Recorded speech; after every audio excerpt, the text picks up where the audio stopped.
what the petitioner is requesting is the intake material about those documents.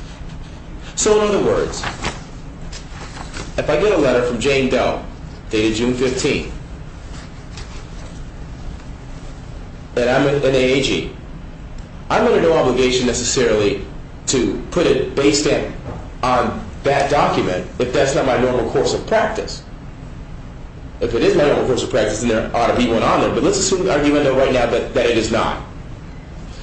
What I'm asking for is any other mechanism they have that notes when they receive certain documents in. Like the envelope it came in. Well, they normally would, as a general business practice, I assume the Attorney General's office doesn't deviate from general business practice. Nobody's going to keep an envelope unless it's relevant. There may be a date stamp on the letter, which is general business practice. Right, I understand that. But and then if that's the event, in that event, if they don't have any mechanism, like, oh, there should be a ledger, something that indicates, look, I got this. You know, any type of thing that's not work product.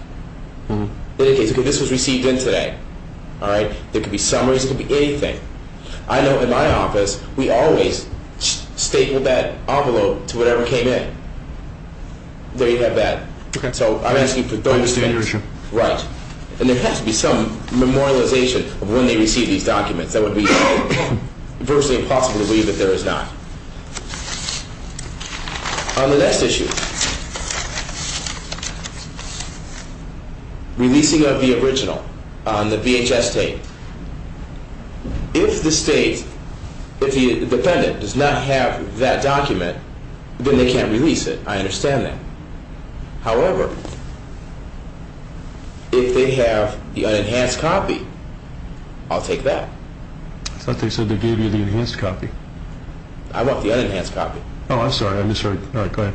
Right, right. If they truly do not have any ability to exercise dominion over the original, which the state has, I may take up that issue with the state police at that time. However, and this is another question. The Attorney General, of course, is the attorney for the state police. You know, and I understand that whole issue of who's got custody and where it is and who's responsible for it. Your real complaint there is that you want access to the actual original. Yes. You want to take it from the state's custody to allow your own technical people to examine it and then return it to the state's custody. That's as I understand your argument.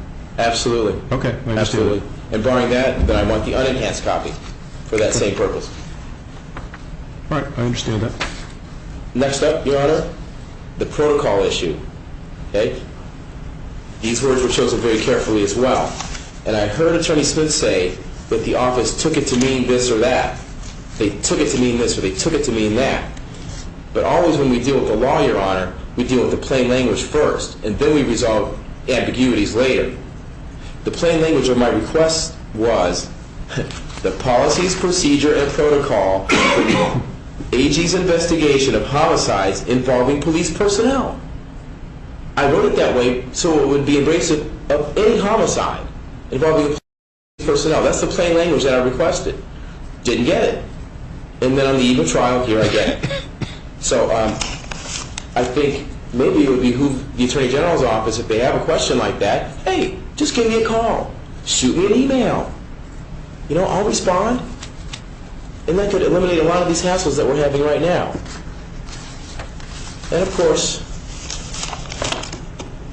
we see that the state didn't do that, just as they didn't do it when they said that I did not file any memorandum in opposition to the motion to dismiss.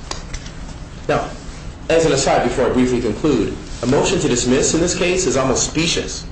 That would almost say that I have absolutely no way, there's almost absolutely no way, no merit whatsoever to any of these arguments that I've made, that I'm entitled to documents. It's more accurately labeled a motion for summary judgment, perhaps, after His Honor reviews the pleadings, but on a motion to dismiss is ludicrous, in my opinion. Well, I'm not ruling on it specific. The purpose of using that for today's presentation was to have a consistent outline of where we were. Absolutely. I just want to make my opinion known for the record. Okay. So be that as it may, again, what the defendants stated was not that they didn't get it on the memorandum of contra motion to dismiss. They said petitioner didn't file a response, file the plain language of file means, did you file it in court? Not serve me, did you file one?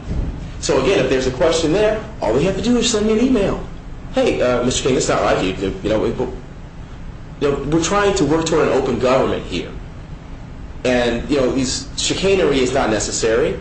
If you think I didn't file something, it's almost unbelievable, just shoot me an email. Your co-counsel has it. That wouldn't make sense that you didn't get one. Everybody gets the same copies.